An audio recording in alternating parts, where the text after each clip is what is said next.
अस्सलाम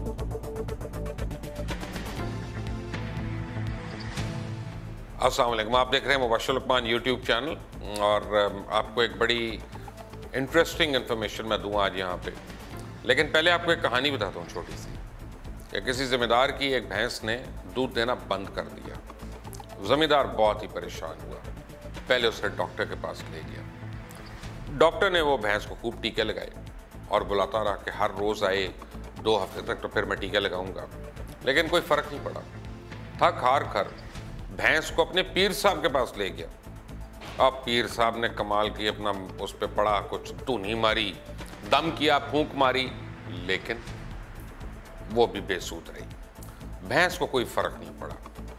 उसके बाद वो भैंस को किसी सियाने के पास ले गया। सियाने ने देसी टोटके अपनाए, लेकिन वो भी बेकार साबित हुए। और आखिर में जमींदार ने सोचा कि शायद इसका खाना बढ़ाने से मसला हल हो जाएगा, तो वो उससे माँ जी के पास ले गया। अब माँ जी ने खूब खल बनवाया, खिलाया, पट्ठे खिलाए, किसी चीज़ की कसर नहीं छोड़ी है, लेकिन भैंस ने दूध देना नहीं शुरू किया।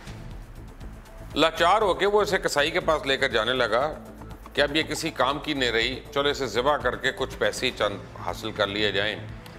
तो रास्ते में एक साईं मिला और साईं ने ज़मींदार से पूछा कि क्यों परेशान लगते हो। तो ज़मींदार ने अपनी परेशानी बयान की।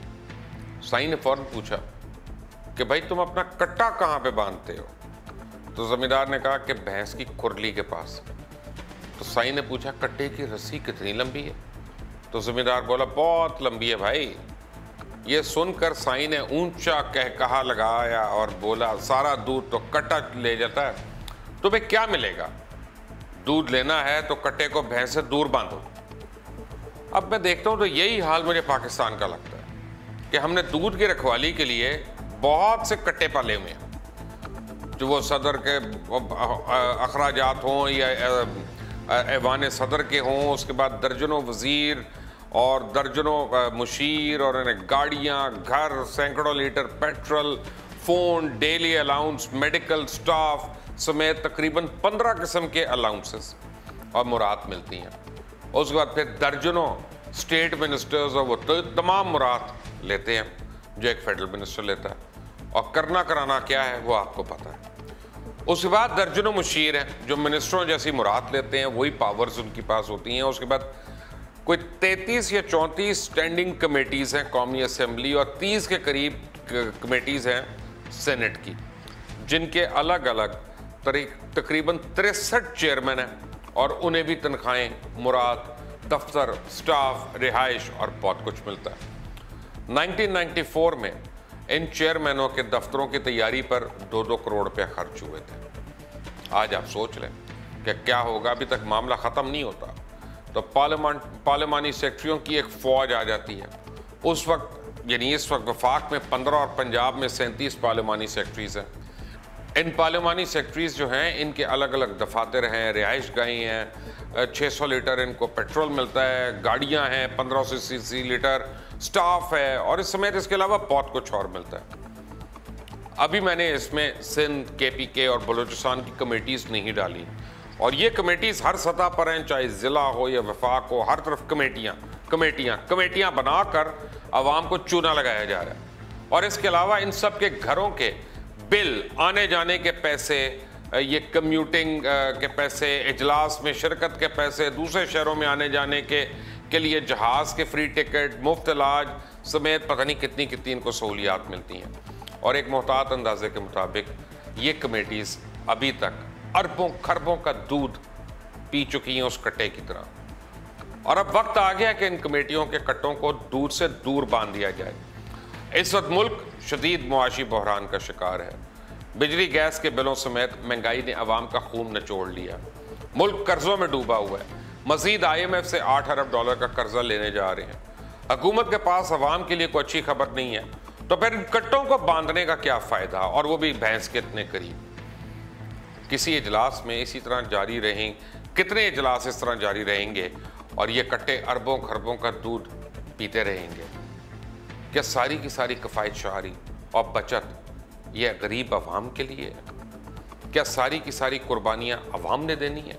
जाते जाते आपको एक अच्छी खबर मैं दे दूं वैसे कि आने वाले दिनों में डॉलर और दीगर करेंसीज के रेट शायद गिरने वाले हैं। कहा यही जा रहा है कि जब डॉलर्स आएंगे तो ये सब कुछ गिरेगा। लेकिन अवाम को क्या फ़ायदा? जिसके पास डॉलर है वो बेचकर अभी पैसे बना लेगा, अगर डॉलर ऊपर जाना है जिसके पास पैसे हैं वो डॉलर ख़रीद लेगा। अवाम का बिजली, गैस, पानी, बच्चों की फ़ीसें, तनख्वाहें, दवाई, ये इन चीज़ों का कौन वाली वारस है? ये जो पार्लिमानी निज़ाम है गालिबन पाकिस्तान का, ये रिविज़िट होने वाला है। ये कमेटीज़, ये स्टैंडिंग कमेटीज़, ये स्लीपिंग कमेटीज़ और ये पता नहीं कौन कौन सी कमेटीज़, और कमेटी के ऊपर एक और कमेटी, उसके ऊपर एक और कमेटी, इनके खर्चे, इनके अखराजात हम जैसा गरीब मुल्क हमारा नहीं दे सकता। हमें हर वक्त ये पार्लियामेंटेरियंस जो हैं इनको कुछ ना कुछ खिलाना पिलाना पड़ता है, इनको हमें डिस्क्रिशनरी बजट देने पड़ते हैं। हर हलके में किसी को 5 करोड़, किसी को 8 करोड़, डिपेंडिंग कि वो MP है या MNA कितना ज़रूरी है हुकूमत के लिए, और उसके दूर जाने से हुकूमत कितनी जल्दी गिर सकती है या गिरने के ख़तरे में होती है।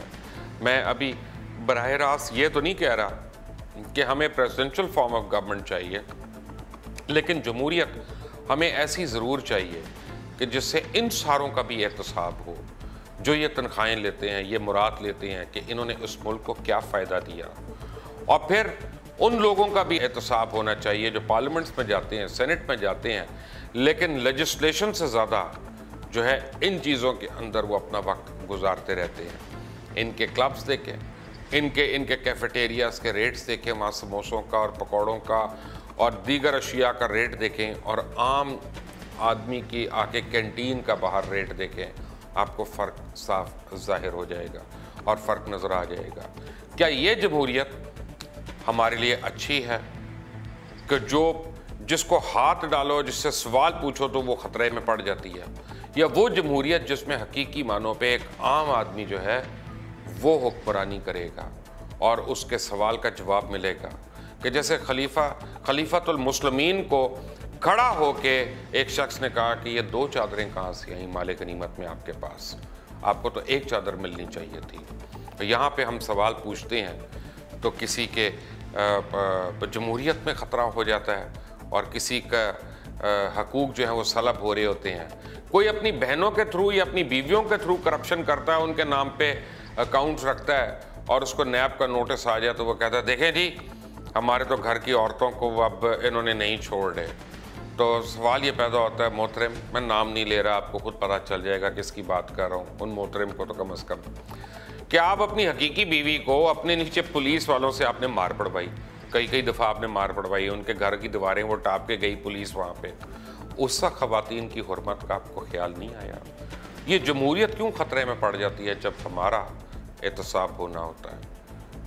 काश पाकिस्तान में नैब हो या एंटी करप्शन हो, FIA हो या कोई भी इदारा हो, उसमें इतनी सख्त हो कि वो बड़े बड़े मगरमच्छों को अंदर लपेट कर रख सके और कानून के सामने, कानून के मुताबिक उनको सज़ा दे, और रोज़ रोज़ के ये जो ड्रामे हैं कि आज अंदर तो कल बाहर तो परसों उधर, यानी लंदन जाते हैं तो कमर की दर्द, कैंसर, सब कुछ ठीक हो जाता है, भाग रहे होते हैं सड़कों पे, वहाँ सारों सेहतमंद हो जाते हैं।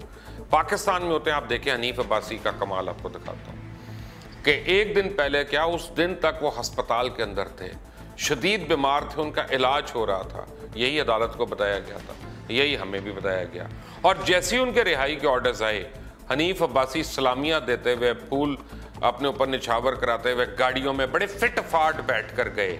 और वो दिन और अभी का वक्त, हनीफ अब्बासी के दोबारा डॉक्टर के पास जाकर अपना चेकअप कराने की इतला मुझे नहीं मिली। ऐसा क्यों होता है? सोचने की बात है। कट्टा किधर बात आप है। Until the next time, Allah Hafiz.